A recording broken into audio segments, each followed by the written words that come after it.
Bienvenue à toutes et à tous pour ce premier webinaire co-organisé par Adens et le magazine Dose. Alors tout d'abord, je vais vous donner quelques informations pratiques afin que cette session se déroule dans les meilleures conditions. Alors, comme vous pouvez peut-être le lire sur l'écran, ou peut-être pas encore, vos micros sont coupés, donc vous ne pouvez pas intervenir oralement. En revanche, vous pouvez poser vos questions dans le petit cadre qui s'affiche à droite de votre écran, sous l'onglet questions, où vous pouvez poser toutes les questions que vous souhaitez. Et enfin, un enregistrement audio vous sera transmis, ainsi que la présentation PowerPoint, vous seront transmis dès demain par email, j'imagine. Voilà. Alors, la question de la sérialisation est un sujet qui a déjà fait couler pas mal d'encre. Moi-même, en tant que journaliste, je me rends compte sur le terrain que celle-ci reste difficile à appréhender pour les différents acteurs concernés. C'est un sujet complexe pour différentes raisons. D'un point de vue réglementaire, elle concerne l'Europe dans une échéance assez proche, mais d'autres pays seront concernés avant nous et après l'Europe. Donc ça joue pas mal sur la complexité de ce dossier. D'un point de vue de son application technique, elle fait appel à la fois à des solutions logicielles et matérielles que l'on a parfois un peu tendance à confondre. Je vous propose donc d'entrer tout de suite dans le vif du sujet avec le programme de ce webinaire. Donc nous allons tout d'abord tracer le paysage réglementaire au niveau mondial. Ensuite, essayer de comprendre la complexité de la sérialisation pharmaceutique. Enfin, pour cela, nous allons exposer les 4 bonnes questions à se poser et tenterons d'y apporter des réponses. Enfin, vous aurez la possibilité de poser vos questions à la fin de cet exposé. Je vais donc laisser la parole à Jean-Luc Lannes, directeur Alliance et Développement Adens. Donc Jean-Luc, je vous propose de tout de suite nous dresser le paysage de la réglementation mondiale au niveau de la sérialisation pharmaceutique. Merci Rachel, merci, bonjour à tous. Donc, comment décrire le paysage réglementaire? Bon, voilà déjà une dizaine d'années que la première réglementation, et je pense à la Turquie notamment, a été publiée. Depuis lors, une quarantaine de pays ont publié leur réglementation. Avec des différences sensibles et puis un planning de mise en application différent. Alors aujourd'hui, les deux réglementations qui sont entrées en application sont la Corée du Sud et la Chine, qui, bon, à L2 représente moins de 10% du marché des médicaments. Donc on n'est pas encore rentré dans des volumétries importantes, mais la prochaine attendue est celle du Brésil, ensuite l'Arabie Saoudite, et puis fin 2017 les États-Unis, et ça c'est un gros morceau, puisque les États-Unis représentent à eux seuls pas loin du tiers de la consommation mondiale de médicaments. Après l'Argentine et enfin celle qui nous concerne tous en premier lieu, la réglementation européenne. Bon, si on considère les deux énormes marchés que sont les États-Unis et l'Europe, on a plusieurs dizaines de milliers de lignes de conditionnement à équiper. Environ 20 000 sur les deux continents. Donc ça donne une idée de la tâche et de la quantité de travail qui nous attend sur les mois et les années qui viennent. Alors je me disais, bon, on est dans un univers réglementaire évolutif, chaque pays y allant de sa propre réglementation.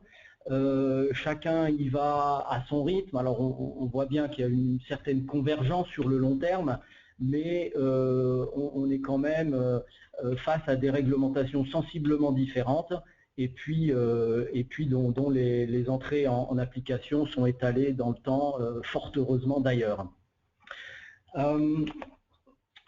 Si je prends par exemple, pour illustrer les changements, la Chine est déjà en train de faire évoluer son système de codification, puisqu'ils vont se ranger dans le rang des utilisateurs de code data matrix. Le Brésil, alors, quant à lui, a décidé de repousser la mise en œuvre de sa réglementation à une date qui n'est pas encore connue. Alors, c'est une bonne ou une mauvaise nouvelle, selon l'angle sous lequel on le regarde. Et on voit maintenant les premières demandes pour l'Arabie Saoudite arriver, alors que les États-Unis sont en plein dans l'implémentation. Donc on est face à des changements. Récemment, la Russie vient de publier sa réglementation. Oman également, le Japon arrive. Donc on est face à des évolutions qu'il faudra adresser dans le temps et voire même à mesure que vous déployez pour une autre réglementation. Alors, la complexité de la sérialisation échappe souvent, et c'est vrai que quand il y a 10 ans on a commencé à s'intéresser à ce sujet-là, on voyait les choses relativement simplement, à savoir que la difficulté était avant tout d'imprimer un code data matrix sur des étuis qui défilent sur une ligne de conditionnement. Et puis, une fois ce code data matrix imprimé dans de bonnes conditions, on s'est dit il n'y a plus qu'à envoyer un numéro de série pour chaque étui qui se présente. Bon, en fait, sérialiser, c'est vrai que c'est simple. Il s'agit d'attribuer un code unique à chaque boîte de médicaments, mais il n'y a pas une seule façon de sérialiser. Il y en a énormément. Et la complexité tient justement à la diversité des formats de données qu'il va falloir imprimer et échanger. Alors la première chose, c'est les standards de codification. Alors tout le monde connaît le GS1. Maintenant il y en a d'autres, peut-être utilisés de façon plus confidentielle. Mais avec lesquels il va quand même falloir composer. Je pense notamment à l'IFA, qui est un système de codification logistique utilisé en Allemagne et en Autriche, donc au sein même de l'Europe. On a un autre système de codification qui est le HIBC, qui signifie Healthcare Industry Barcoding, qui est utilisé de la même façon pour la logistique par certains laboratoires, notamment aux États-Unis, mais en Europe aussi. Donc on est déjà face à une première déclinaison des formats de données que l'on va devoir gérer. Ensuite, on a d'autres paramètres qui rentrent en ligne de compte. C'est bien entendu les réglementations elles-mêmes et telles qu'elles spécifient les données qu'elles veulent voir imprimées sur leur boîte de médicaments. La réglementation européenne, en fait, n'est pas une seule réglementation, puisque chaque pays au sein de l'Union aura un certain degré de liberté pour rajouter des données, figer certains champs de données. Donc en fait, on peut parfaitement aboutir à 28 formats de données différents pour la seule réglementation européenne. Donc vous ajoutez à ça les réglementations des autres pays, présentes et futures, on augmente à nouveau le nombre de combinaisons possibles. Enfin, les donneurs d'ordre ou les titulaires d'AMM ont également leur mot à dire et peuvent parfaitement imposer des suffixes, par exemple, dans la chaîne du numéro de série ou demander l'impression d'autres informations. notamment à leurs sous-traitants. Et enfin, on a également les méthodes de génération des numéros de série, puisque certains sont fournis par les autorités de santé, par la Chine notamment, ou là où d'autres seront générés sur site en temps réel. Et générés par des méthodes qui varient, qui plus est, soit par des méthodes toutes simples incrémentales, ou des méthodes de génération aléatoire, ou des méthodes de génération algorithmique. Alors, tous ces paramètres se combinent et se multiplient, et on crée en fait des milliers de combinaisons possibles, dès lors que chaque partie prenante a un certain degré de décision dans les données à imprimer et à transmettre. La complexité, elle tient à ça, au départ. Alors concrètement, ça veut dire quoi? Concrètement, là, ce que nous voyons à l'écran, c'est l'empreinte que nous devons imprimer. En sachant que les 4 premières lignes, le produit, le lot, la date d'expiration et le numéro de série sont requises par la réglementation européenne, mais que certains pays et sont parfaitement en droit de demander à ce qu'un numéro de remboursement ou une autre donnée soit imprimée également dans cette empreinte. Donc si je ne prends... et la complexité, elle s'insinue à différents niveaux. Si je prends simplement la date d'expiration, où en Europe, on va avoir un format jour, mois, année, comparé aux États-Unis, où le format sera mois, jour, année. Donc déjà, on a une première déclinaison sur un format qui est relativement simple. Ensuite, les numéros de série, si je compare la réglementation américaine à l'européenne, aux États-Unis, un numéro de série peut être composé de 20 chiffres au maximum. Là où, en Europe, on est limité à 12 caractères alphanumériques. Donc on a à nouveau un nombre de combinaisons que, en tant qu'utilisateur, vous devez être en mesure de gérer, et a fortiori si vous êtes une CMO. Voilà ce que concrètement signifie la complexité dans la gestion des données. Alors, pour essayer de mieux appréhender cette complexité, on va essayer de... On a mis 4 questions à l'ordre du jour de ce webinaire et 4 bonnes questions à se poser. Donc, la première étant comment garantir la conformité malgré des paramètres multiples et incertains, ce que vient de nous exposer Jean-Luc. Et bien donc, Jean-Luc, vous allez essayer de répondre à cette question. Absolument. Donc oui, le contexte réglementaire est évolutif.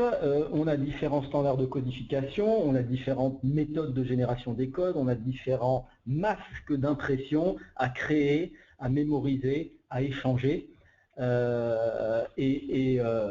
Bien entendu, c'est pour les CMO en particulier une multitude d'exigences clients possibles. Alors cette question en induit d'autres, à savoir est-ce que ma solution va m'obliger à effectuer des développements spécifiques à chaque fois que je crée un format nouveau? Est-ce que je vais devoir gérer ces formats liés à des évolutions séparément sur chaque ligne? Est-ce que je vais devoir dédier mes lignes à une ou plusieurs réglementations?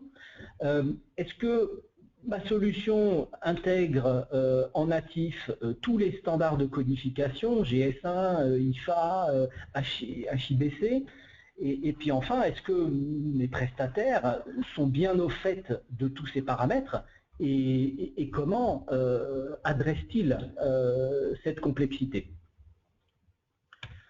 Donc, la première chose, c'est que vous avez besoin d'une solution logicielle paramétrable, et standard, paramétrable et standardisée au niveau du site. Alors, pourquoi standard? Parce que les développements spécifiques sont à proscrire.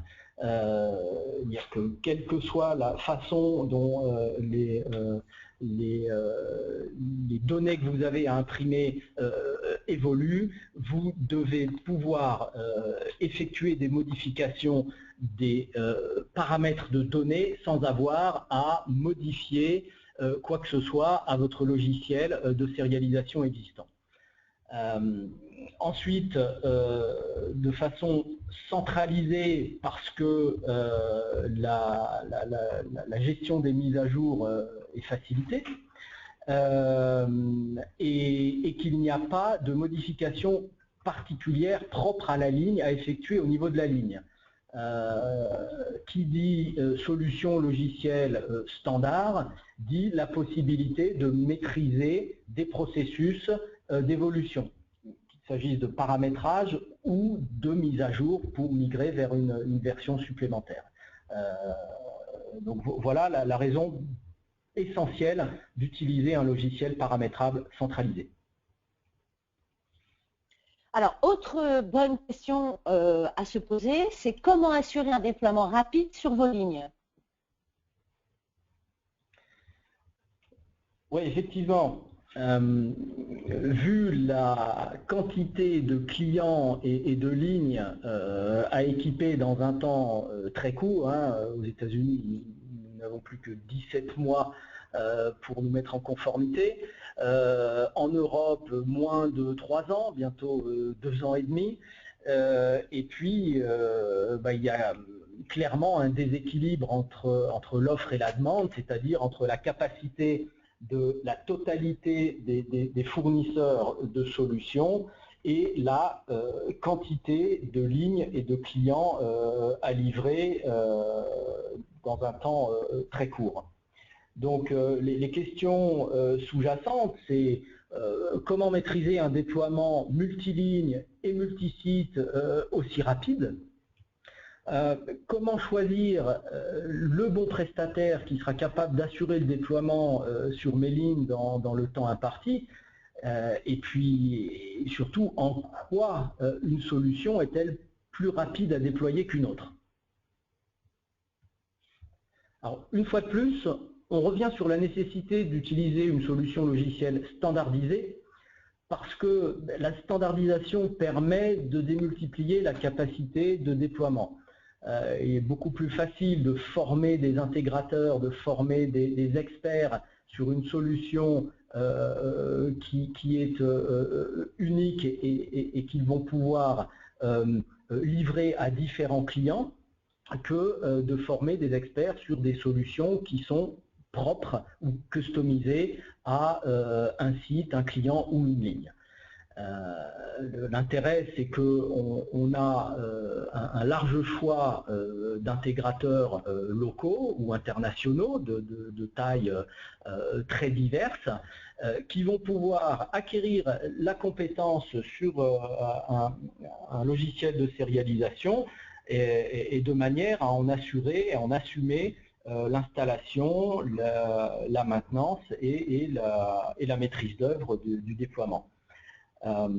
Bon, ça veut dire aussi que quand on utilise du logiciel standard, on va pousser la standardisation à son paroxysme et se connecter à des systèmes existants qui sont eux-mêmes des systèmes de standards industriels. Et je pense notamment à tous les systèmes de marquage des codes data matrix.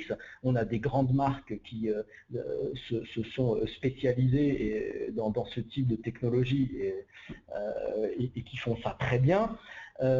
Idem pour les systèmes de vision et les caméras. Vous devez avoir la possibilité d'utiliser des systèmes de marquage standards, des caméras standards, des machines d'impression d'étiquettes standards, et tout ça à partir d'un logiciel standard qui vous met dans interface opérateur standard. Et enfin, très important, les processus de qualification s'envoient accélérés, puisqu'on va pousser la standardisation jusqu'à la documentation et les supports de test. Voilà le gros avantage. Et voilà comment on peut accélérer le développement. Très bien. Alors justement, par rapport à ce que vous venez de dire, Jean-Luc, une autre bonne question que les acteurs concernés par l'application de cette sérialisation peuvent se poser, c'est est-ce qu'ils peuvent concilier les fonctionnalités logicielles et les équipements existants, puisque l'application du Data Matrix en France est faite déjà depuis janvier 2011. Alors, oui, le logiciel, en fait, va interagir avec une grande quantité d'équipements et de systèmes. Bon, j'ai parlé des systèmes d'impression, des caméras, mais il y a aussi les modules eux-mêmes qui sont utilisés aujourd'hui pour imprimer les codes Data Matrix. Il y a les systèmes MES, il y a les ERP. On vient vraiment mettre au cœur du laboratoire un outil logiciel qui va faire communiquer tout ce monde-là. Donc des questions induites, c'est est-ce que ma solution de sérialisation fonctionne avec mes équipements existants ou futurs? Est-ce que je suis contraint à l'achat de nouveaux équipements? Et enfin, est-ce que je peux choisir ma solution logicielle indépendamment de mes choix de machine?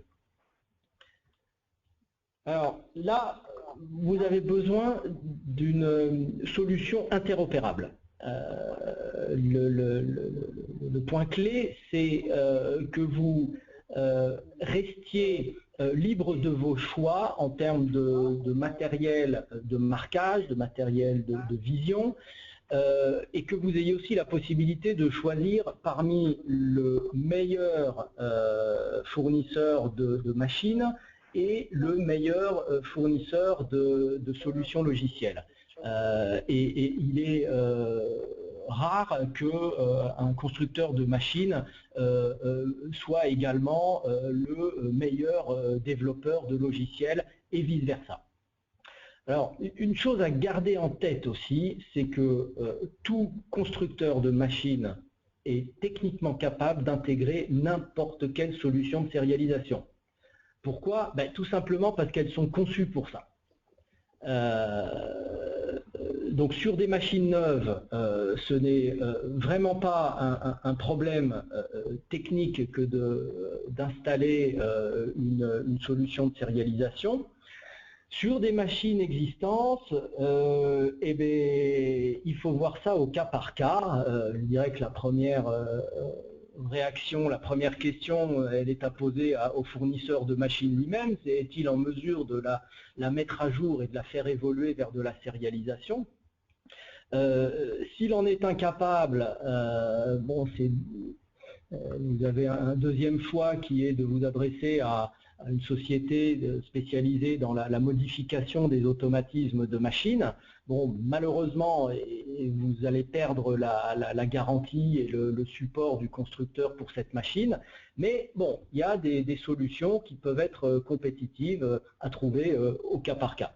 Et puis enfin, bah, en désespoir de cause, oui, il faudra envisager le remplacement d'une machine de marquage existante.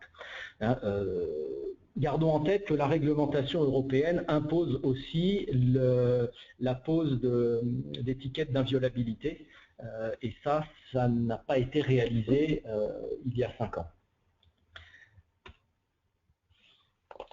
Alors, la dernière question qu'il faut se poser, et on le sait très bien, à chaque fois qu'il peut y avoir des séminaires ou des conférences, elle inquiète énormément les acteurs de l'industrie pharmaceutique. Est-ce que l'on doit s'attendre à des pertes de productivité? Bon, dès lors que l'on modifie quelque chose sur une installation industrielle, oui, à court terme, il faut s'y attendre et le challenge, c'est justement de retrouver un niveau de productivité comparable en quelques temps après, je dirais le plus rapidement possible. Alors les pertes de productivité, elles sont liées au temps de changement de lot, donc au temps de changement de format pour passer d'un lot à un autre, aux modifications des paramètres que l'on va devoir imprimer sur le lot suivant, et aux mises à jour logicielles lorsque celles-ci sont rendues nécessaires. Donc les questions sous-jacentes, c'est quel impact sur mes temps de changement de format, quelles sont les tâches supplémentaires induites pour mes opérateurs, quel sera l'impact d'une modification du paramétrage, quel impact lors de la mise à jour complète d'un logiciel, et puis enfin quelle est la complexité du processus de requalification. Alors pour adresser ces points, une fois de plus, une solution logicielle centralisée au niveau site et paramétrable apporte énormément d'avantages. Le premier, c'est celui de la centralisation. Donc une saisie centralisée n'est pas effectuée par l'opérateur au niveau de sa machine. Lors des changements de format, l'opérateur ne doit pas avoir à rentrer d'informations relatives aux données de l'eau qu'il va produire. Les données doivent être préparées de façon centrale, en temps masqué, et téléchargées à la demande de l'opérateur au moment où celui-ci effectue son changement de format. Et ça, c'est très important parce qu'on évite de modifier des paramètres au niveau de la ligne également. Une ligne, en fait, c'est un réceptacle qui, une fois configuré, va pouvoir recevoir des formats de données très diverses. Et le jeu consiste à lui envoyer pour un nouveau lot des formats de données différentes, mais en sachant qu'au niveau de la ligne, la nature de ce réceptacle n'a pas changé. La centralisation permet également de sauvegarder, de sécuriser les données, qu'il s'agisse des données de format ou qu'il s'agisse des données de production. Un ordinateur et les données que comporte cet ordinateur sont beaucoup plus en sécurité dans une salle informatique que dans un PC qui est dans un atelier de production. Enfin, la centralisation permet de maîtriser, de centraliser la mise à jour, à savoir que la mise à jour du logiciel ne sera réalisée que sur le serveur site, et la ligne, ce fameux réceptacle, lui ne sera pas impacté par une mise à jour. On rajoute des fonctionnalités, on crée des nouvelles réglementations au niveau du serveur site et ensuite on les envoie sur les lignes. Mais il n'y a pas de modification au niveau de la ligne et donc pas de requalification à effectuer au niveau des lignes. Donc on minimise les temps d'arrêt liés au processus de requalification.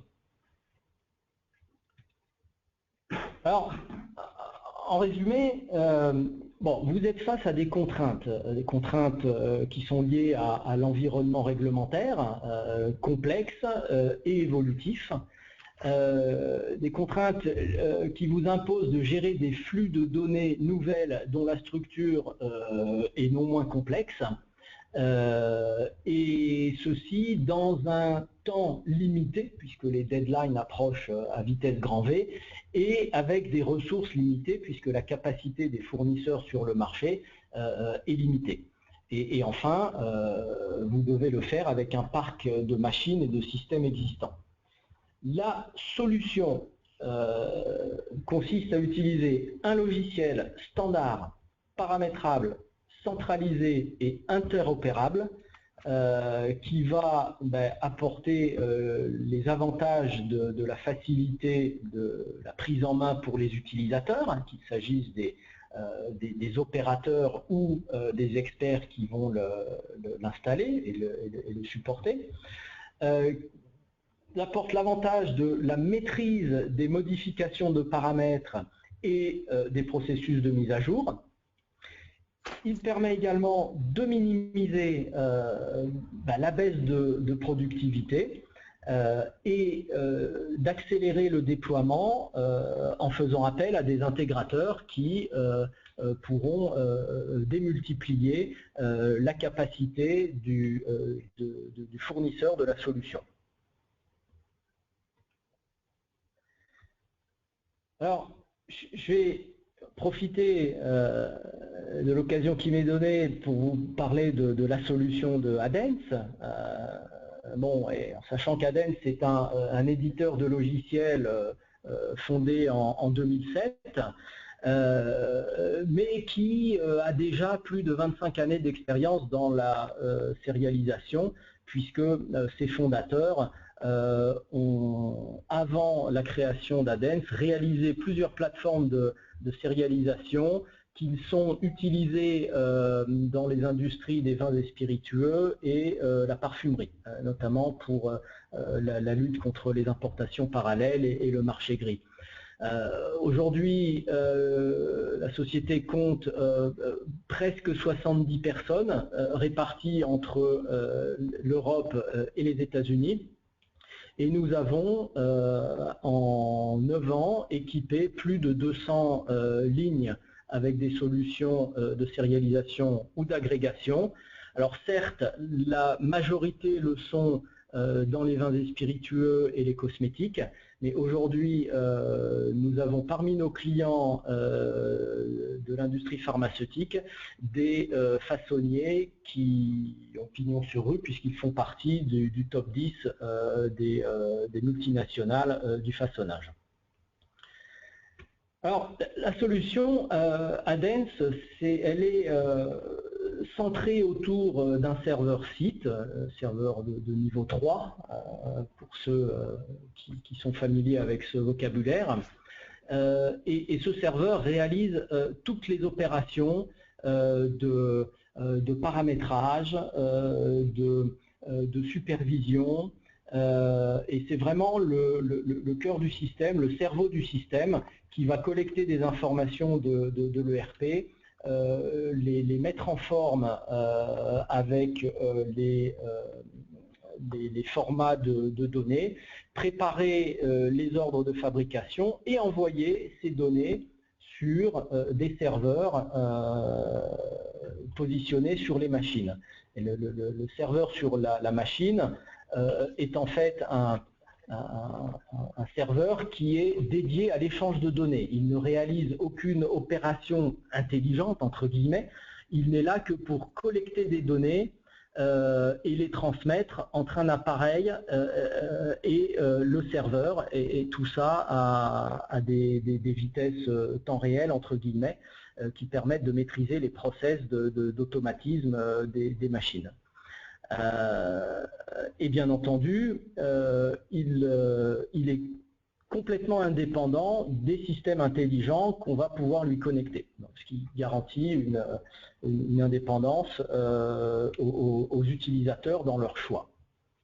Voilà. Ensuite, nous avons également une passerelle qui permet d'échanger les données entre le serveur site et les event repositories qui vont être mis en place à l'échelle supranationale et nationale.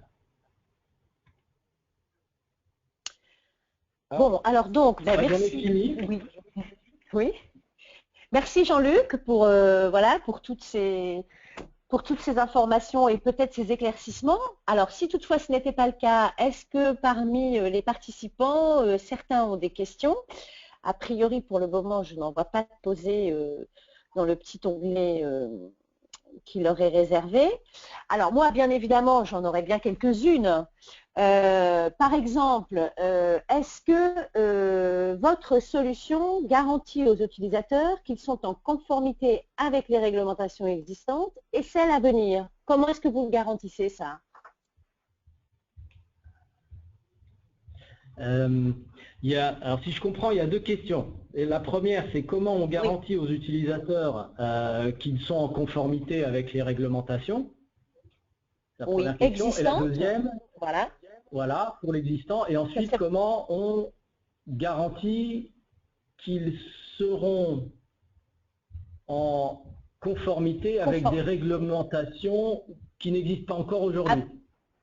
Voilà, à venir. Comment est-ce que le logiciel s'adapte, voilà, à ces réglementations qui n'existent peut-être pas encore forcément, mais voilà. Est-ce qu'on pourra faire avec cette solution logicielle ou est-ce que là encore, il faudra à nouveau, peut-être pas réinvestir, mais enfin voilà. Comment est-ce que vous garantissez ça? Oui, alors je vais répondre à la deuxième, effectivement. Je vais commencer par répondre à la seconde. Comment est-on certain que, en fait, de ne pas être pris en défaut par des nouvelles réglementations dont on ignore à ce jour les spécifications? Bon, en fait, c'est relativement simple, dans la mesure où les réglementations imposent des formats de données, et ces données sont codifiées dans des systèmes de codification et notamment dans des systèmes qui utilisent le code data matrix et sa version la plus puissante en matière de densité de codification qui est le data matrix ECC 200. Gardons en tête que ce data matrix ne permet pas de codifier plus de 52 caractères si on veut qu'il conserve sa structure carrée. Là, le data qui est imprimé sur les boîtes de médicaments françaises, c'est grosso modo un carré d'1 centimètre par centimètre, 1 centimètre par 1 centimètre, dans la limite de 52 caractères. C'est-à-dire que si on codifie un 53e caractère, on va doubler la surface de ce carré qui va devenir un rectangle dont le grand côté sera double de celui du petit côté.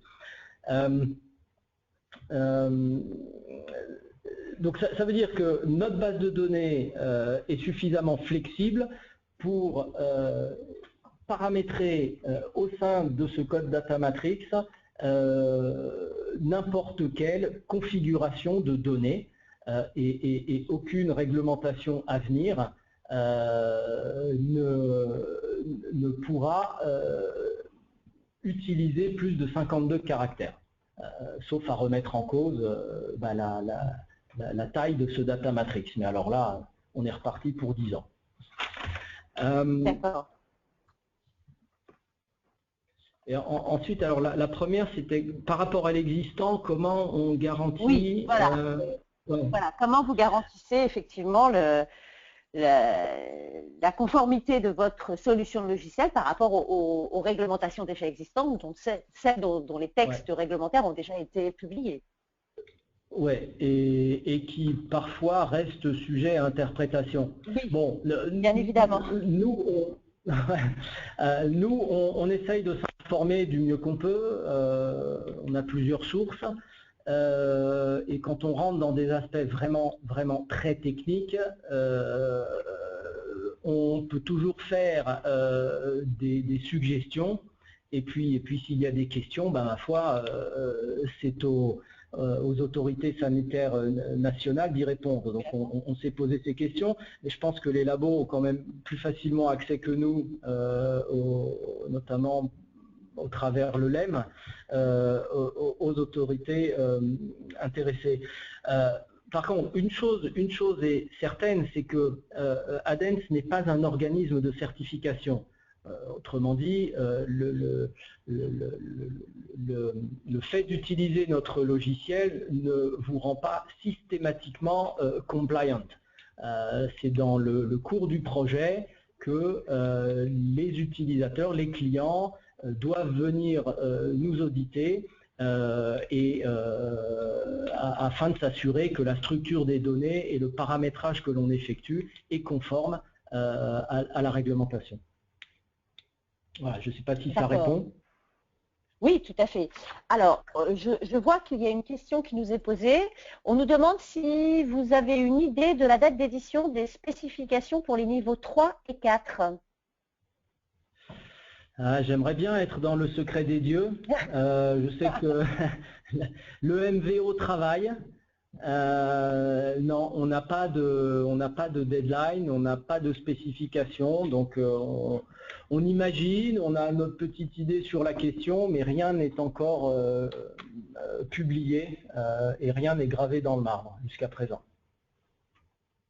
D'accord, ok. Bon, moi j'ai une autre question. Souvent, enfin voilà, moi par rapport à tous les acteurs de l'industrie pharmaceutique que je peux rencontrer, j'ai l'impression que parfois, la vision qu'ils se font de la sérialisation, c'est qu'elle se limite à la mise en place et enfin, à la mise à jour des systèmes de marquage des codes CIP13 Data Matrix qu'ils ont installés il y a 5 ans. Là, vous venez de nous démontrer clairement que c'était peut-être pas aussi, enfin, que ça ne se résumait pas à ça. Voilà, pourquoi est-ce que certains acteurs de l'industrie pharmaceutique peuvent encore penser ça?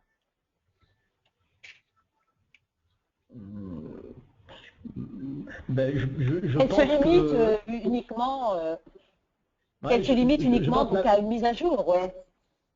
ouais, non, mais je pense que la partie visible, c'est la machine. Ça, tout le monde le voit, c'est concret. La partie échange de données, c'est beaucoup plus abstrait. Et quand on parle d'évoluer vers du marquage data matrix CIP13 vers la sérialisation, en fait, on vient complexifier, mais vraiment de façon très très importante, la nature des échanges de données, puisqu'il s'agit d'interconnecter dans l'architecture, dans le système d'information du laboratoire, des machines dont la seule fonction est en fait de marquer un numéro de série et de sécuriser le process d'impression de ce numéro. Et on fait des échanges de données et en fait on tombe dans un projet d'implémentation, d'un projet informatique et qui doit être traité avec beaucoup de sérieux parce que ça dépasse largement le cadre simple d'une machine qui fonctionne dans un atelier de conditionnement. Ouais. Alors, on a une autre question où on nous demande s'il ne vaut pas mieux attendre que des CMO aient déjà testé des solutions et des équipements avant que les laboratoires fassent leurs propres choix et ainsi pouvoir tenir compte de leur expérience et ce même après la date de mise en application de cette réglementation. Ouais. Je suppose que c'est un laboratoire qui pose cette question-là, un titulaire d'AMM qui a plusieurs sous-traitants. Pardon ? Toujours pareil, il faut bien commencer un jour. Maintenant, si on attend, on dépasse la deadline. Et si on dépasse la deadline, eh bien, on s'expose. Bon, on s'expose à beaucoup de choses, mais ce que l'on sait, c'est que, pour l'avoir constaté avec l'implémentation du CIP13 en data matrix, c'est que quand arrive la date fatidique de mise en application, vous avez une certaine proportion qui n'est pas équipée et qui n'est pas en conformité. Bon, bah celle-là, elle se met en risque. Et elle se met en risque, et je pense à une CMO notamment, les CMO qui ne seraient pas capables lors de la date d'entrée en application de la réglementation de produire et donc d'offrir ce service à leurs clients, se mettent dans le risque de se faire shipper les commandes par un concurrent. Après, les titulaires d'AMM, écoutez, je vois pas, je crois que c'est à eux de mesurer le risque qu'ils prennent, puisque c'est quand même eux les premiers visés par la contrefaçon des médicaments, me semble-t-il. Oui, tout à fait. Alors, il y a aussi une autre question qui nous est posée. On nous demande quelle est l'estimation, j'imagine, du niveau d'investissement qu'il faut envisager pour la mise en place de cette sérialisation. C'est très variable. C'est vraiment très variable. On va peut-être donner une fourchette. On peut peut-être donner une fourchette, je ne sais pas, c'est Ça m'est compliqué. très difficile. Ça m'est très très difficile. Ce que je peux vous dire, c'est que c'est pas le logiciel qui coûte le plus cher. C'est l'aspect machine, quand on connaît parfois la complexité, voire la sophistication de certaines machines et de certains schémas de ligne. Vous pouvez peut-être répondre sur la partie logicielle, juste en nous donnant peut-être, voilà, selon la solution que choisira le client, on peut aller de temps à temps, non? Encore une fois, c'est difficile. Oui, parce que ça dépend de la configuration industrielle du client, c'est ça. Ça dépend, oui, ça dépend du nombre de serveurs, ça dépend de beaucoup de choses. Et le coût de la config est à mettre en regard d'un concept beaucoup plus large qui est le TCO, le Total Cost of Ownership.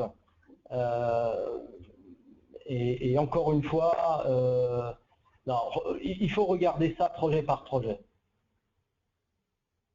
Et j'ajouterais que nous avons une équipe commerciale qui sera ravie de répondre à ces questions-là. D'accord. Alors, moi, il y a encore une autre question. Est-ce que, voilà, il y a vraiment, ça c'est aussi un grand enjeu de la sérialisation. Moi, je me souviens qu'à l'époque de la mise en place du Data Matrix en 2011, c'était déjà la façon dont ce projet était présenté, en disant que c'était que la première partie de la fusée, qu'ensuite il y aurait la sérialisation, et qu'en plus, cet outil formidable qui allait être mis en place pour la sérialisation, c'était d'apporter un outil de gestion formidable pour l'industrie pharmaceutique. Donc la question, c'est quel retour sur investissement est-ce qu'on est en droit d'attendre avec la mise en place de la sérialisation? Alors celle-là, elle n'est pas facile. Hein. Non, c'est vrai. Mais quel est le retour sur investissement? ça pourrait motiver un peu plus les acteurs, non? Ça pourrait motiver un peu plus les acteurs, sans doute, si c'était un peu plus, voilà, si on se projetait un peu plus au-delà de cet aspect réglementaire, quoi. Bon, ben, comme je le dis déjà, il y a un effet d'aubaine pour les CMO. Le premier qui sera capable de proposer cette prestation à ses clients a quand même plus de chances d'obtenir des commandes que celui qui n'est pas prêt à temps. Donc, on peut penser que les CMO ont intérêt à traiter le sujet le plus rapidement possible. Ensuite, au-delà de cet effet d'aubaine, si on parle de la sérialisation seule, on peut envisager de communiquer avec le patient via ce code Data Matrix, en développant des applications sur smartphone notamment, qui amèneraient les patients dans des programmes opt-in. On peut travailler la relation au patient dans un cadre réglementaire qui reste à définir. Maintenant, s'agissant de la sérialisation seule, c'est à peu près tout ce que je vois, mais si on parle d'agrégation, on peut faire beaucoup plus. Et je pense notamment, on peut déjà optimiser la supply chain.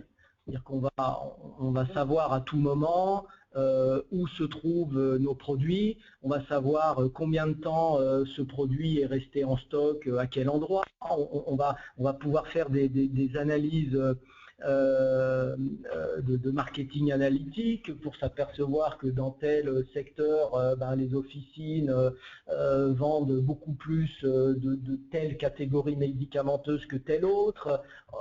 Donc commercialement, vous allez pouvoir animer votre réseau et prendre des actions. Donc en termes de, lorsque les laboratoires disposeront de ces données, on peut penser qu'ils vont trouver une multitude d'applications.